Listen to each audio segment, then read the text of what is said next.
Bonjour et bienvenue dans cette nouvelle vidéo de Van Life Voyage. Aujourd'hui c'est une vidéo un peu spéciale. On vous présente notre van qui est un Dreamer Family. Jérémy va commencer avec une visite de l'extérieur et ensuite je vous accompagne à l'intérieur. A tout de suite. À tout de suite.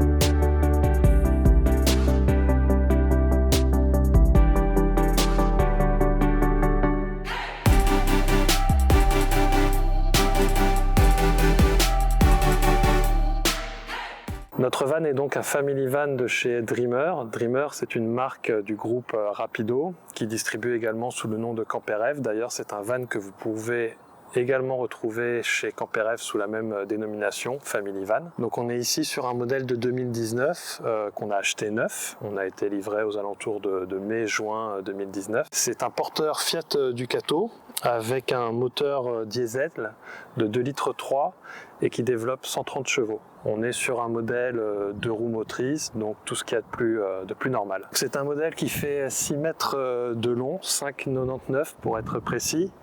Il fait 2,93 m de hauteur, ce qui en fait pas le format plus compact, mais vous verrez qu'en termes d'habitabilité, ça nous permet pas mal de choses à l'intérieur. Petite particularité chez nous, c'est qu'on l'a surmonté avec une galerie de toit de chez Tulle, ce qui nous permet de l'autre côté, comme vous pourrez le voir, d'avoir un coffre de toit pour étendre notre capacité de chargement, parce que oui, ça demeure un van, c'est pas comme un camping-car beaucoup plus spacieux, et donc on a beau essayer d'être organisé, ce qu'on n'est pas toujours, il nous faut bien souvent étendre notre capacité de chargement, notamment quand on veut partir avec le paddle, ou encore avec les luges et le matériel pour aller à la neige. C'est un modèle que nous avons commandé dès le départ avec une boule d'attelage, ce qui nous permet d'utiliser un porte-vélo qu'on a choisi basculant, afin que quand on veut accéder à notre coffre, on puisse basculer même avec les vélos dessus et ainsi ouvrir autant que possible les portes, ce qu'on n'arrive pas à faire en totalité à 90 degrés, mais ma foi, ça suffit pour accéder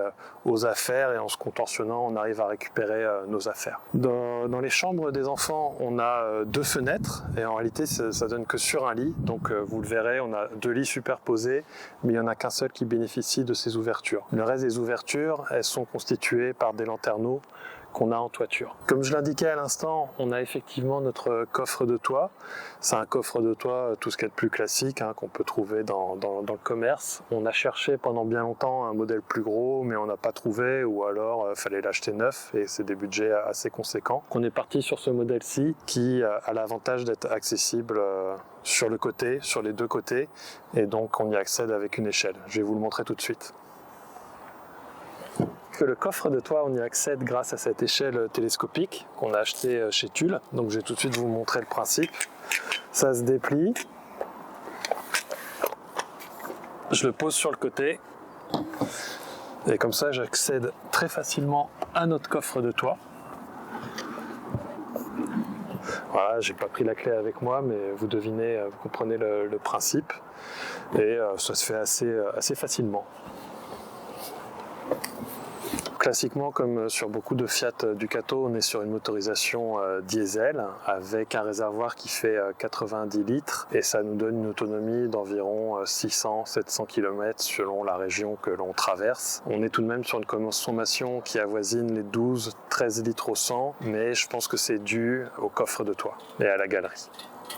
Au niveau de notre capacité en eau, on est sur un réservoir d'une centaine de litres. Pas de miracle, pour 4 personnes, ça fait juste. On est souvent à remplir tous les 3-4 jours, on va dire, et même plus souvent en été, avec les galères, comme on peut le connaître, pour trouver des points d'eau gratuits.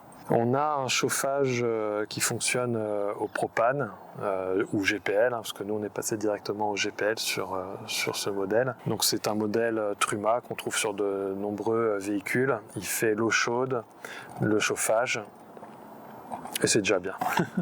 On est assez rapidement passé au GPL. Pourquoi ? Parce qu'au début, on se trimballait avec les bouteilles de propane, mais qui ne sont pas les mêmes d'un pays à l'autre. Donc ça nous a fait une première fois la blague lors d'un road trip en France. On avait nos bouteilles belges, et lorsqu'on a voulu se recharger en plein milieu de l'hiver là-bas, on a été coincé parce que c'était pas les mêmes pas de vis, c'était pas les mêmes bouteilles. Même pas les mêmes flexibles de raccordement, et donc ce qui devait arriver est arrivé. On est tombé en panne en pleine nuit par un -5 à l'extérieur, donc je pense qu'on s'en souvient, et ce qui fait que dès le retour on a décidé de passer au GPL. Donc le GPL, en fait, c'est tout simple, hein. Ça se présente comme une bouteille normale, donc celle-ci est métallique, mais on peut très bien avoir des bouteilles de propane métalliques ou en PVC. Et donc le principe, c'est que vous avez une valve anti-retour dessus qui vous permet d'être branché en station pour que vous puissiez faire le plein. On n'a jamais trop réussi à savoir ce que disait la réglementation, pour être honnête avec vous, parce que souvent quand vous arrivez dans des stations, vous voyez des panneaux comme quoi il est interdit de recharger des bouteilles. Mais comme ça se fait vite, on se pose pas la question, même s'il y a le sigle, on le fait de toute façon à partir du moment où on connaît les consignes de sécurité, ça se fait facilement. Et donc ce passage au GPL, il nous permet de faire des belles économies, parce qu'au lieu de payer des bouteilles environ 30 €, vous faites des pleins qui vous reviennent à 10-15 €. Donc actuellement on est plus sur les 15 voire les 20 € à cause de la hausse, comme on le sait, des prix des matières énergétiques. Mais voilà, ça reste quand même moins onéreux que si on était sur une solution avec des bouteilles du commerce. Dernier élément, et non des moindres, pour l'équipement extérieur de notre van, c'est ce store qu'on a fait installer dès le début. On se les fait livrer comme ça. Il nous permet, je ne vais pas vous faire de dessin, mais d'avoir une terrasse ombragée l'été. Nous, ça nous paraît être assez indispensable, parce que outre le fait de pouvoir être à l'ombre, ça vous permet aussi d'être à l'abri des intempéries. Alors, il faut quand même faire attention à l'écoulement de l'eau quand il y a des fortes pluies, mais ça a la double fonction. Et donc, je ne vais pas vous faire la démonstration aujourd'hui, mais grâce à une manivelle qu'on insère ici, on peut le déplier et on gagne en fait l'équivalent de 2,50 m, 3 mètres sur quasiment l'intégralité de la longueur du véhicule, ce qui est intéressant et qui fait que vous avez en quelque sorte une pièce supplémentaire quand on est en camp de base, comme on le dit chez nous, c'est-à-dire que quand vous êtes dans un camping ou sur un endroit où vous pouvez vous poser plusieurs jours.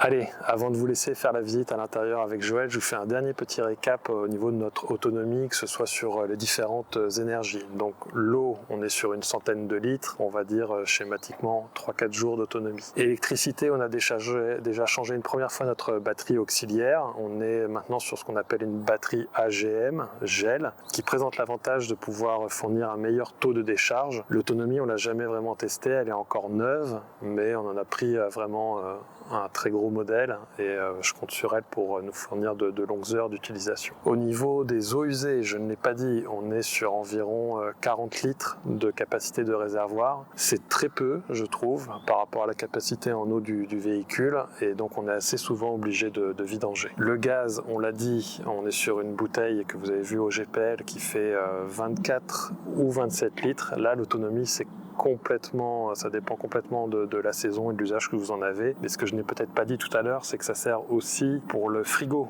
qui utilise un compresseur, je crois, qui fonctionne au propane. Gaz, électricité, eau usée. Je pense vous avoir tout dit. Voilà. À tout de suite pour la visite à l'intérieur. Allez, c'est parti pour une visite de l'intérieur. Premièrement, on a un petit marchepied, évidemment très pratique pour rentrer dans le van. Suivez-moi. Donc, je vous présente tout d'abord l'espace salle à manger. Donc, on a une table, les enfants sont installés ici sur les banquettes, et à l'avant, on a les 2 sièges passagers et conducteurs qui peuvent évidemment pivoter pour pouvoir se mettre en mode déjeuner. Je vais essayer de vous montrer ça en direct.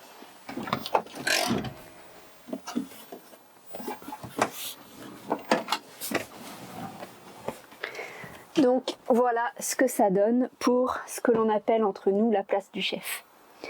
Officiellement, c'est un van qui peut accueillir 5 personnes.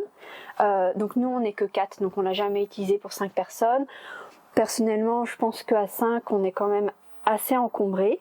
Mais cette table peut descendre et on a de quoi transformer cet espace-là en 5e lit si nécessaire. Donc c'est une table qui pivote un peu comme on veut, ce qui permet d'organiser l'espace de façon différente.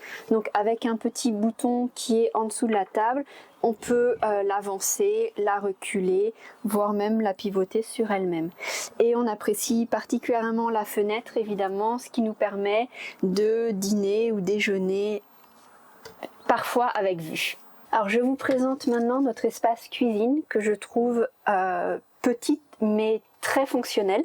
On a de nombreux rangements. On a un premier placard ici dans lequel on range toute notre vaisselle.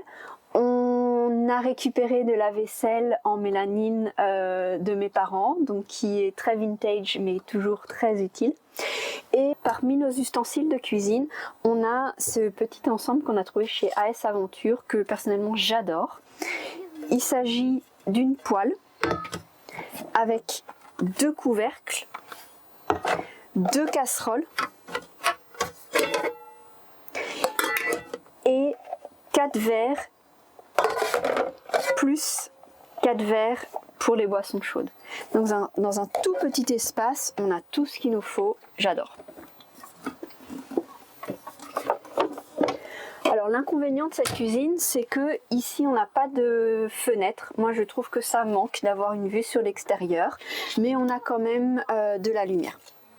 On a quelques petits rangements ici, également ici, et ensuite on a des tiroirs. Donc on a une sécurité qui permet évidemment pendant qu'on roule de ne pas faire sortir les tiroirs. Malheureusement on oublie régulièrement de fermer, ce qui pose problème. Et donc on a à nouveau 3 tiroirs pour ranger tout ce qui est couvert et puis tout ce qui nous sert à faire la cuisine. On a un autre placard ici avec l'indispensable, tout ce qui est appareil à raclette, nos verres et puis les porte-bouteilles. Enfin, évidemment, un évier, 2 plaques de cuisson, c'est pas très propre mais vous m'excuserez. Et puis on a une possibilité de rajouter un petit plan de travail supplémentaire. Enfin, évidemment, ça fait aussi partie de la cuisine, on a un grand frigo. C'est un family van et là, pour le coup, on a vraiment beaucoup d'espace dans notre frigo, avec y compris un espace congélateur, ce qui est vraiment super l'été pour manger des glaces. Avec un petit placard supplémentaire ici et notre four Omia. Donc on a vraiment beaucoup de rangements pour tout ce qui est cuisine. En parlant de rangement, on a également 2 grandes trappes par terre qui nous permet également de ranger plein de bazar. Hop, voilà. Aujourd'hui c'est un peu vide, mais ça nous fait de l'espace supplémentaire.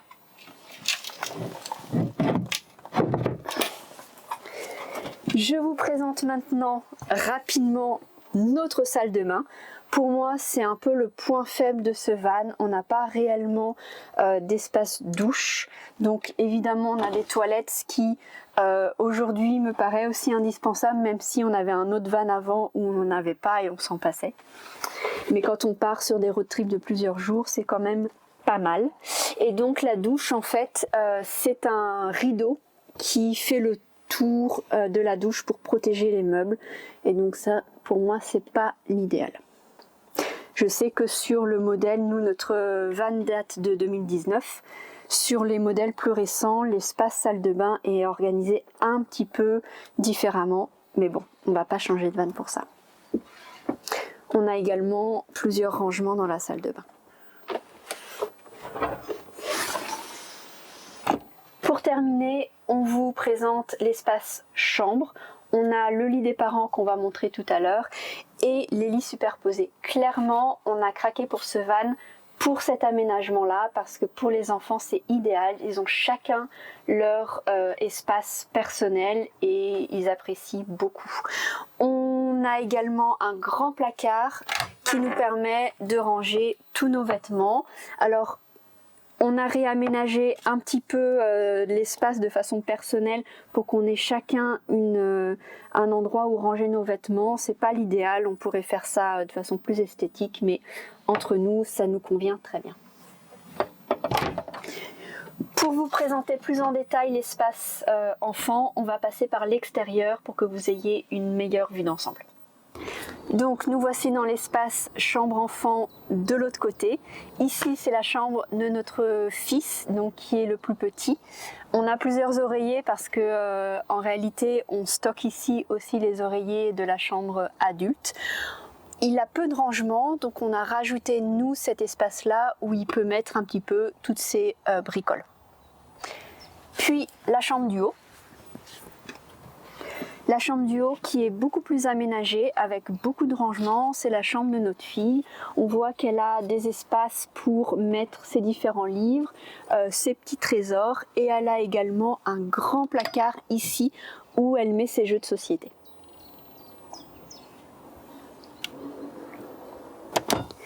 On a rajouté également la possibilité de mettre des rideaux pour qu'ils aient un espace un petit peu plus privatif.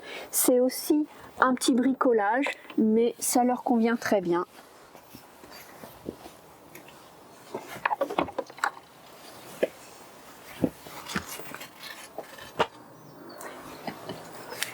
Et voilà pour la description des chambres des enfants. On se rejoint dans une minute pour la chambre des adultes. Je vous présente maintenant l'espace lit pour les adultes. Pour moi, la meilleure optimisation de ce van, puisque le lit se trouve ici au plafond. Pour l'ouvrir, une petite sécurité ici et ici. Donc il n'y a rien d'électrique, ce que j'apprécie aussi parce que a priori c'est sur vérin et ça fonctionnera toujours. On descend ici, je le fais même à une main, et voici, on est dans l'espace nuit des parents. On a le petit rideau pour notre intimité. On a une échelle.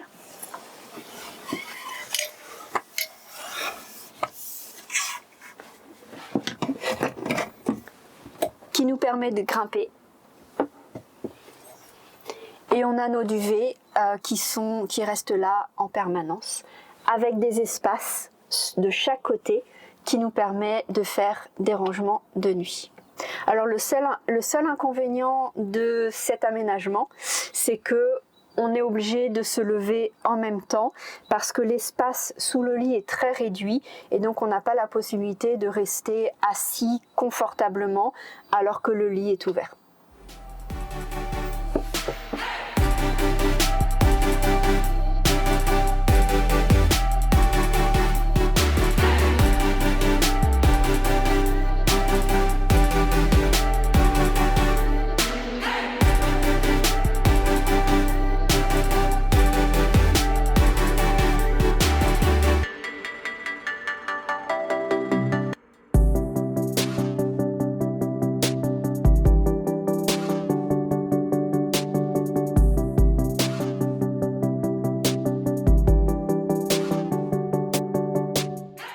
Joël, maintenant c'est l'heure de la conclusion. On est en 2022. Si c'était à refaire, est-ce que tu rachèterais ce van? Et si oui, pourquoi? Très clairement, oui. C'est un van qui est vraiment adapté à nos besoins actuellement. C'est un family van, donc c'est parfait pour une famille avec des enfants en bas âge.